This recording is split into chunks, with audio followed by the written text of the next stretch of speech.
नमस्कार मित्रांनो, मी सद्गुरू शैलजा उमाकांत कामत, तुमचा पॉलिटिकल ॲनालिस्ट, पत्रकार आणि कॉर्पोरेट ट्रेनर मित्र परत एकदा तुम्हाला मी आज भेटायला आलो आहे. नेहमीप्रमाणे नवीन विषय आहे. इनफॅक्ट तुमच्यासाठी जरी तो नवीन विषय असला तरी माझ्यासाठी मात्र तो जुनाच विषय आहे. सर्व पत्रकारांनी त्या विषयाचं इतकं अवलोकन आजतागायत केलं आहे की तो चौथा झाला आहे. पण मी एका वेगळ्या अँगलनी तो विषय आज तुमच्यापुढे मांडणार आहे. आणि तो विषय म्हणजे नरेंद्र दामोदर दास मोदी, भारताचे आपले पंतप्रधान, हे एक्झॅक्टली आहेत कोण? ते भारतीय आहेत, चीनी आहेत, ते देशाला कुठे घेऊन चालले याचा उहापोह मी तुमच्याबरोबर आज करणार आहे. तर माझा व्हिडिओ सुरू करण्याच्या अगोदर तुम्हाला नेहमीप्रमाणे रिक्वेस्ट करतो की व्हिडिओ पाहण्याच्या अगोदर माझ्या चॅनल टाइम्स ऑफ महाराष्ट्राला सबस्क्राईब करा आणि शेअर करा, लाईक करा. कारण मला तुमचं हे मोटिवेशन आहे माझ्यासाठीचं. ते मोटिवेशन घेऊनच मी पुढे जाऊ शकतो. परत एकदा व्हिडिओ सुरू करण्याच्या अगोदर तुम्हाला परत एकदा रिक्वेस्ट करतो, कोरोनाच्या बाबतीत सगळे शासकीय निर्देश 100% पाळा. मुंबई आपण जवळजवळ जिंकल्यात जमा आहे. अखंड भारतात आणि महाराष्ट्रात देखील आपल्याला कोरोनाबद्दलची लढाई जिंकायची आहे. तर तुम्ही तयार आहात? सबस्क्राईब केलं ना? माझा व्हिडिओ मी आता सुरू करतो.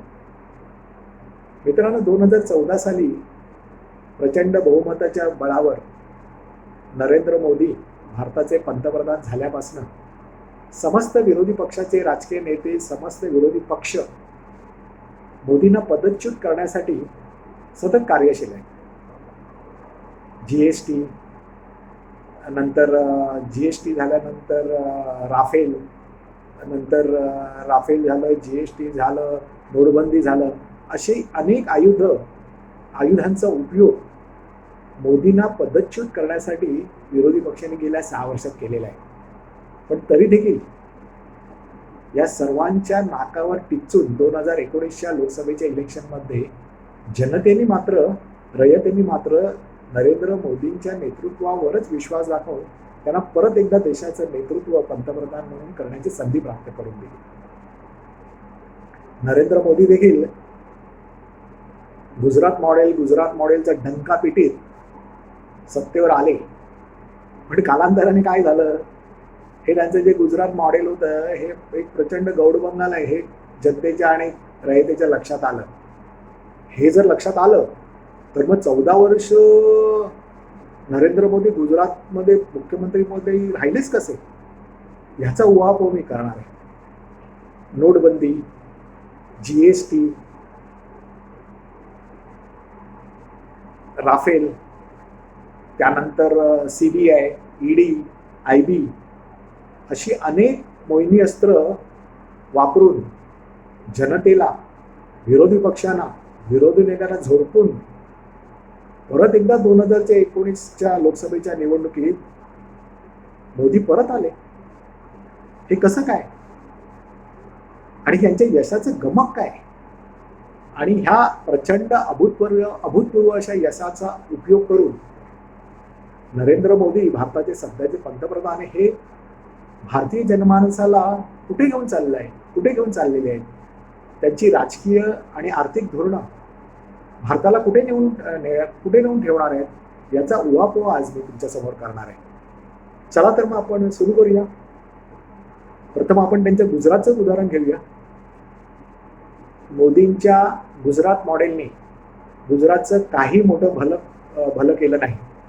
पण गुजरातमध्ये मात्र त्यांनी समस्त राजकीय पक्षांसाठी, त्यांच्या आप्तेष्टांसाठी, त्यांच्या सगळ्या सोयऱ्यांसाठी एक धंदा मात्र तेजीत आणला. तो म्हणजे बांधकाम व्यवसाय. मोदींच्या 14 वर्षाच्या गुजरातमधील राजवटीमध्ये त्यांनी बांधकाम व्यवसायामध्ये तेजी आणली. मोदींनी गुजरातमध्ये रस्ते बांधले, मोदींनी नर्मदा डॅम बांधला, मोदींनी सरदार वल्लभभाई पटेलांचा पुतळा बांधला. मोदींनी फक्त बांधकाम सतत करत राहिले गुजरातमध्ये. आणि त्याच व्यवसायातनं त्यांनी सगळ्या समस्त राजकीय पक्षांना, त्यांच्या आप्तेष्टांना, त्यांच्या परत सगळ्या सोयऱ्यांना पैसे कमवण्याची नामी संधी प्राप्त करून दिली. आणि हे कोणाच्या लक्षातच आलं नाही. काँग्रेसच्या राजवटीत काँग्रेस फक्त ते टेलिकॉम करतच बसले, त्यांचे लक्षातच आलं नाही. मोदींनी सर्वांना त्या कन्स्ट्रक्शन ऍक्टिव्हिटीमध्ये गुंतवून नवीन मार्ग शोधला. एक डॅम बांधणं, एखादा डॅम बांधणं म्हणजे वर्षानुवर्षाचा प्रोसेस असतो भारतामध्ये. आणि त्यातनं कॉन्ट्रॅक्टर, राजकीय नेते, सरकारी अधिकारी यांच्या पुढील अनेक पिढ्यांचं भलं, आर्थिक भलं त्या एका डॅम मध्ये होत असतं. मोदींनी हेच काम केलं. कन्स्ट्रक्शन व्यवसाय म्हणजे फक्त बांधकाम करत राहिले. आणि केंद्रामध्ये पंतप्रधान झाल्यानंतर देखील 6 वर्ष नितीन गडकरींना वापरून त्यांना पुढे करून मोदी फक्त रस्ते बांधतायत.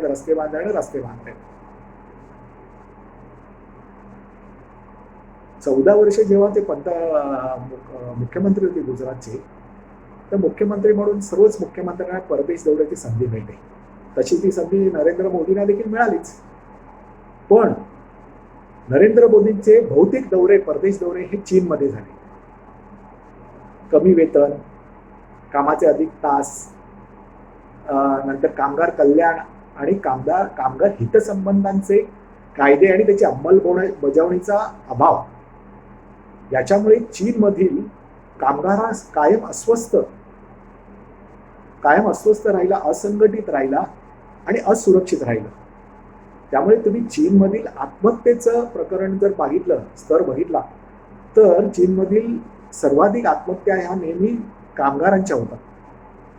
पण त्याच्या दुसऱ्या बाजूला ह्या कामगारांच्या आर्थिक पिळवणुकीतूनच चीनचा GDP रेट वाढला. जगाच्या इतिहासात, जगाच्या नकाशावर चीन हे इंडस्ट्रियल हब म्हणून पुढे आलं. अवकाशशास्त्र, औषधशास्त्र, शास्त्राच्या इतर ब्रांचेसमध्ये चीन हा जागतिक स्तरावर आघाडीवरचा देश म्हणून त्याची दखल घेतली जाते. नरेंद्र मोदींना चीनचे हे आर्थिक मॉडेल अतिशय प्रभावित करून गेलं. त्यांच्या गुजरातमध्ये जामनगर आहे, अतुल आहे, हाजरा आहे, त्यानंतर बलसाड आहे, नंतर यासारख्या जे इंडस्ट्रियल शहरं आहेत, त्या शहरांमध्ये हे मिनी चायनीज मॉडेल, आर्थिक मॉडेल अगोदरच कार्यान्वित होतं आणि सध्या देखील कार्यान्वित आहे. त्यामुळे मोदींना गुजरातमध्ये डायरेक्ट चीनी आर्थिक मॉडेल इम्प्लिमेंट किंवा अंमलात आणण्याची आवश्यकता वाटलीच नाही, कारण ते तिथे होतच. कारण गुजरातमध्ये कामगार कल्याण हा बेसिक विचार, बेसिक थॉट आहे, तो कधी रुजलाच नाही. त्यामुळे त्यांना गुजरातमध्ये चीनी मॉडेल इम्प्लिमेंट करण्याची संधीच प्राप्त झाली नाही असं आपण म्हणू शकतो. पण केंद्रात मात्र पंतप्रधान झाल्यावर मोदींनी आज तगायत एकदाही कुठल्याही कामगार संघटनांची कधी बैठक घेतली नाही किंवा त्यांच्या याला ते कधी गेलेले नाही.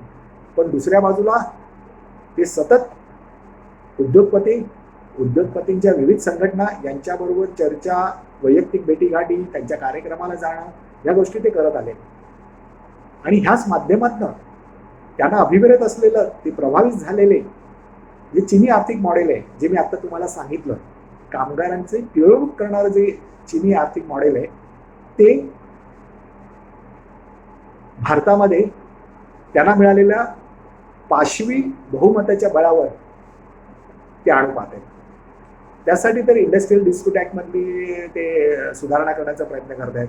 म्हणजे तुमच्या सुट्या काढणार, तुमचे कामाचे अधिक तास देणार, तुम्हाला कामाचे तास वाढवणार, कमी वेतन देणार आणि प्रोडक्शन वाढवणार.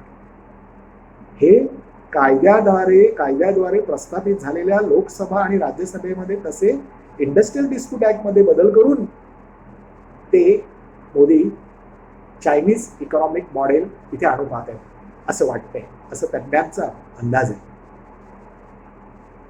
तुम्ही मला एक गोष्ट सांगा की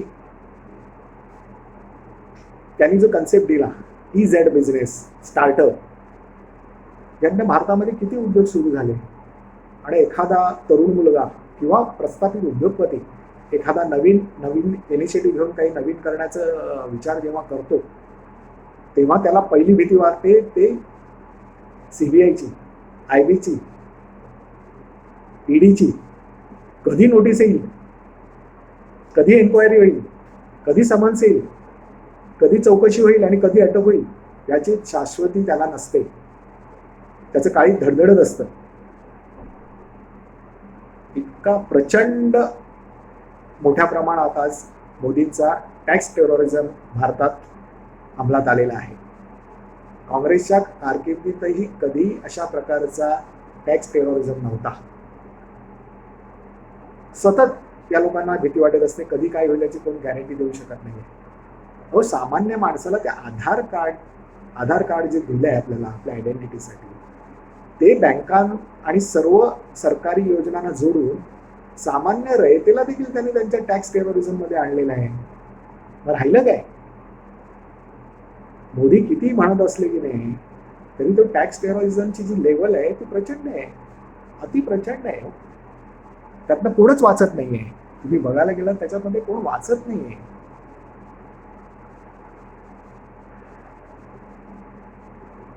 नरेंद्र मोदी हे खंदे भांडवलशाहीचे पुरस्कर्ते, ज्याला आपण इंग्रजीमध्ये लाझीस फेअर किंवा कॅपिटलिझम म्हणतो.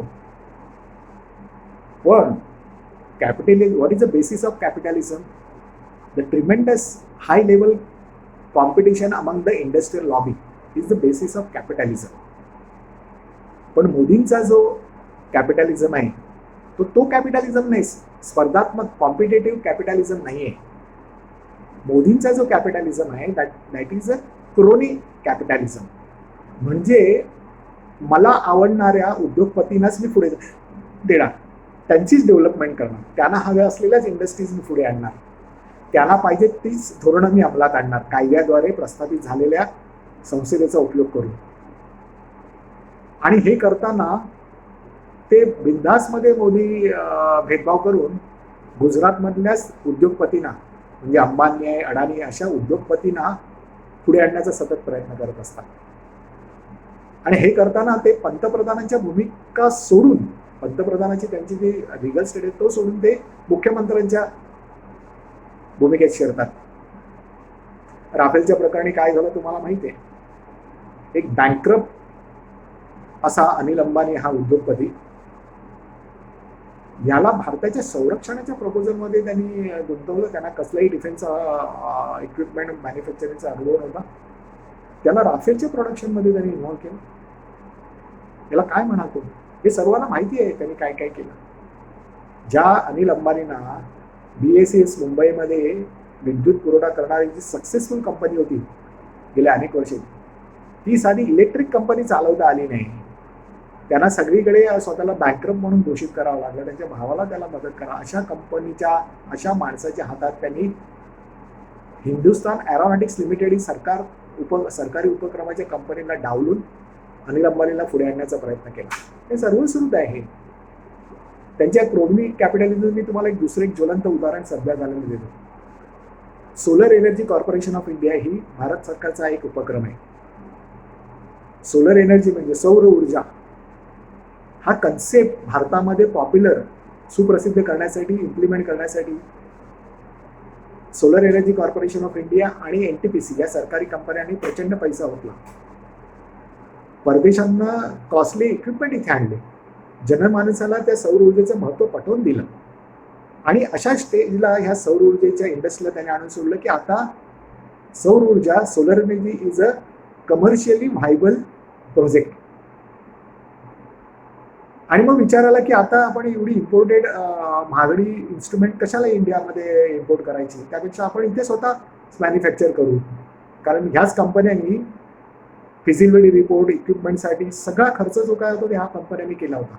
तर त्या अनुयायांनी लॉजिकली जेव्हा हा विचार आला की आता सगळी सौर ऊर्जेची इक्विपमेंटसाठी इंडियामध्ये मॅन्युफॅक्चर करू, तर तो मॅन्युफॅक्चर करण्याचा पहिला अधिकार सोलर एनर्जी कॉर्पोरेशनला जायला पाहिजे होता ना. पण तसं झालं नाही. मोदींच्या सरकारने सोलर एनर्जी कॉर्पोरेशन ऑफ इंडियाला सांगितले आता तुम्ही यू फ्लोट द टेंडर्स करा आणि 175 गिगावॅट सोलर एनर्जी प्रोडक्शनचं कॉन्ट्रॅक्ट त्यांनी काढायला लावलं आणि ते कॉन्ट्रॅक्ट दिलं कोणाला? ते अडाणीला दिलं. बिलियन्स ऑफ रुपीजचं प्रॉफिट त्या याच्यामध्ये येणार आहे, ते त्यांनी सरकारी कंपन्यांना डावलून ते यांना दिलं, अडाणीला दिलं. अहो, MTNLचं उदाहरण घ्या ना. MTNL मुंबईतली जी कंपनी होती, सरकारी कंपनी, किती चांगल्या रीतीने चालत होती. काय अवस्था झाली? सगळ्या बहुतांश कामगारांना त्यांनी VRS द्यायला लावली. थोडेफार कामगार ठेवलेले. का? तर जिओ ही जी अंबानीची कंपनी आहे त्याला प्रपोज करण्यासाठी, त्याला डेव्हलप करण्यासाठी. ट्राय ही जी सरकारी संस्था आहे जी या टेलिकॉम क्षेत्रावर कंट्रोल ठेवते, रेग्युलेट करते, रेग्युलेटर सारखी जी संस्था आहे, ती ट्राय आज जे काही धोरणं ठरवते, जे काही नोटिफिकेशन काढते, हे सगळ्या नोटिफिकेशन ही कोणासाठी असतात? तर जिओला प्रॉफिट व्हावं, जिओला सोयीस्कर अशा सगळ्या निघतात. कॉम्पिटिशनसाठी नाही निघत त्या आता. म्हणजे एअरटेल आहे, व्होडाफोन आहे, ह्या कंपन्यांना प्रोटेक्ट करण्यासाठी एकही नोटिफिकेशन निघत नाही आहे. पण जे काय निघतं, कायदे कानून जे काय बनवते ट्राय आणि रिलीज करते, ते फक्त जिओला एस्टॅब्लिश करण्यासाठी. हा त्यांचा क्रोनी कॅपिटलिझम आहे. जे इतर जे कॉम्पिटिशन नाही. आणि मग ते त्या सर्व गुजरातमधील उद्योगपती नाही, he is giving everything on the golden platter. They will compete. There is absolutely no competition at all for these industrialists. And after that, we will start singing their praises. They are very talented. They are very hard working. हे आपण ऐकायचं, त्यांची श्रीमंतीची स्तोत्र आपण ऐकायची काय? असा हा त्यांचा क्रोनी कॅपिटलिझम आहे. मोदींनी गेल्या 6 वर्षामध्ये आणि 14 वर्षाच्या त्यांच्या मुख्यमंत्र्याच्या कारकिर्दीमध्ये हे सिद्ध केलंय. मी जसं अगोदर म्हटलं की त्या चीनी आर्थिक मॉडेलमुळे ते फार प्रभावित झाले. कारण ते मॉडेल, चीनी आर्थिक मॉडेल, हे त्यांच्या मानसिकतेच्या जवळ होतं. मोदींना विचार मंथन अजिबात आवडत नाही. त्यांच्या धोरणांना, त्यांच्या मतांना विरोध करणाऱ्या त्यांना अजिबात खपत नाही. ते त्या माणसाला जीवनातनं उठवतात. त्यासाठी ते कठोररित्या CB, UD, IB यांचा सर्रास उपयोग करतात. आणि हे करताना त्यांनी काय सिद्ध केलंय? येणाऱ्या काळात ते कुठल्या लेवलला जातील याची एक झलक त्यांनी दिली. कधी IBचे पाठवा, कधी UDच्या नोटिसेस पाठवा, कधी CBIचा उपयोग करा. आज चायनामध्ये काय परिस्थिती आहे? कम्युनिस्ट पार्टी ऑफ चायनाच्या आर्थिक धोरणांना, राजकीय धोरणांना जे कोण विरोध करतात त्यांचा काटा, त्यांचा बदला चायनाचे पीपल्स लिबरेशन आर्मी केली. उद्या भविष्यात म्हणजे 2024च्या लोकसभेच्या इलेक्शनमध्ये परत जिंकून जर मोदी आले आणि तिसऱ्या वेळेला जर ते पंतप्रधान झाले, तर आपल्या विरोधकांना ढगात पाठवण्यासाठी ते मागे पुढे पाहणार नाहीत. असंच आज त्यांच्या धोरणाने जे सतत धमक्या देत असतात, UDच्या नोटीस देतात, विरोधी पक्षनेत्यांना देतात, उद्योगपतींना देतात, हे पुढची राजाला ते काय मागे पुढे पाहणार नाही. शेवटी काय आहे की भारताचा जो काही इंडस्ट्रीयल प्रोग्रेस झाला तो नेहरूंच्या काळामध्ये त्यांनी बेस अत्यंत प्रचंड मेहनत करून आपल्या लोकांनी सरकारी कंपन्या म्हणजे ऊर्जा, oil and natural gas, heavy production, consultancy या क्षेत्रामध्ये ज्या सरकारी कंपन्या प्रचंड, त्यांना रत्न म्हटली जायचे, भारताच्या इंडस्ट्रीयल हिस्ट्रीमधली रत्न आहेत, असा त्यांचा जायगॅन्टिक प्रोग्रेस आणि डेव्हलपमेंटचा प्रोग्रेस होता या कंपन्यांचा. पण मोदींच्या 6 वर्षाच्या काळात आणि वाजपेयींच्या 6 वर्षाच्या काळामध्ये अशी धोरणं आखली गेली की ह्या सर्व यशस्वी सरकारी कंपन्यांना दिवाळखोरीच्या उंबरठ्यावर लोकांनी सोडले. आणि आता काय करतायत मोदी? तर त्यातला सरकारी हिस्सा विकायला लागतात, तयार झाले. तो प्रोसेस केव्हा सुरू झालाय? वेगाने सुरू झालेला आहे. म्हणजे तुमच्या 12 वर्षाच्या अगोदर वाजपेयींचे 6 वर्ष आणि आता यांची 6 वर्ष, यांच्या काळामध्ये एक सरकारी उपक्रम यांनी सुरू केला नाही किंवा असलेले यशस्वी चालून दाखवले नाही, पण ते विकायला मात्र हे मोकळे झालेले. मला एक गोष्ट सांगू, तुमच्या नात्यातला कोणी माणूस, तुमच्या घरातला कोणी एखादा इंजिनियर असेल, तर ह्यांनी स्टार्ट केलेली जी काही EZ बिझनेस किंवा स्टार्टअप कंपन्यांमध्ये कोणाला नोकरी मिळाल्याचं तुमच्या ऐकिवात आहे? त्यांना नोकऱ्या मिळाल्या असतील, पण त्या LNT मध्ये मिळाली असेल, सिमेंट्समध्ये मिळाली असेल, पण कुठल्याही यांच्या धोरणानुसार स्टार्टअप किंवा इज अँड बिझनेस मधल्या कंपनीमध्ये नक्की मिळालं नसेल, हे मी तुम्हाला सांगतो. हो, पवन हंस ही जी हेलिकॉप्टर भाड्याने देणारी कंपनी होती ना, 269 कोटी दरवर्षीला प्रॉफिट देणारी कंपनी होती, ती आज बॅकरेट चाललेली आहे, लॉसमध्ये आहे. MTNLचं उदाहरण मी तुम्हाला सांगितलं. अशी धोरणं आखली गेली. या सगळ्या सरकारी कंपन्या लोकांना वाटायला पाहिजे, रयतेला वाटायला पाहिजे की या सगळ्या कंपन्या कशाला हे चालवते, द्या ना. आणि हे कोणाच्या घशात जाणार आहे? जसे MTNLच्या बाबतीत त्यांनी रिलायन्स जिओसाठी केलं, तसेच ते इतर कंपन्यांसाठी करणार आहे. या सर्व सरकारी कंपन्यांना याचा आज रयत विचार नाही करत आहे. एकंदरीत काय, लोकशाहीचे जे 4 आधारस्तंभ आहेत ते खिळखिळे त्यांनी 6 वर्षात केले. आणि येणाऱ्या काळामध्ये ईडी, CBI, IB यांचा उपयोग करून चीनच्या आर्थिक मॉडेलने जे नरेंद्र दामोदर दास मोदी जे प्रभावित झाले, तेच राजकीय आणि इकॉनॉमिक मॉडेल, चीनी मॉडेल, आर्थिक मॉडेल, ते येणाऱ्या काळामध्ये नक्की भारतामध्ये इम्प्लिमेंट करण्याचा, अंमलात आणण्याचा जरूर प्रयत्न करणार, असं तज्ज्ञांचा अंदाज आहे. म्हणून तर मी म्हटलं ना सुरुवातीलाच की पंतप्रधान नरेंद्र मोदी आहेत कोण? म्हणून मी म्हणतोय की ते नरेंद्र मोदी चीनी आहेत. मित्रांनो, तुम्हाला माझं मत पटेल किंवा नाही हे मला माहिती नाही. तुमचे अभिप्राय माझ्या या व्हिडिओबद्दल जरूर मला द्या. माझ्या फेसबुक पेजला भेट द्या. तसंच माझ्या ट्विटर अकाउंटवर देखील तुम्ही मला भेटू शकता. sadhurukamat.blogspot.com ह्या माझ्या पेजला पण तुम्ही भेट देऊन माझे सगळे व्हिडिओज, मी इंग्रजी मराठीमध्ये लिहिलेले आर्टिकल्स तुम्हाला त्या ह्याच्यात पाहता येतील. ती जरूर पहा. माझ्या टाइम्स ऑफ महाराष्ट्र या चॅनलला सबस्क्राईब करा, लाईक करा, शेअर करा. मी अशाच प्रकारचे नवीन नवीन व्हिडिओ तुमच्यासाठी सतत घेऊन येईन असा मी तुम्हाला शब्द देतो. Take care.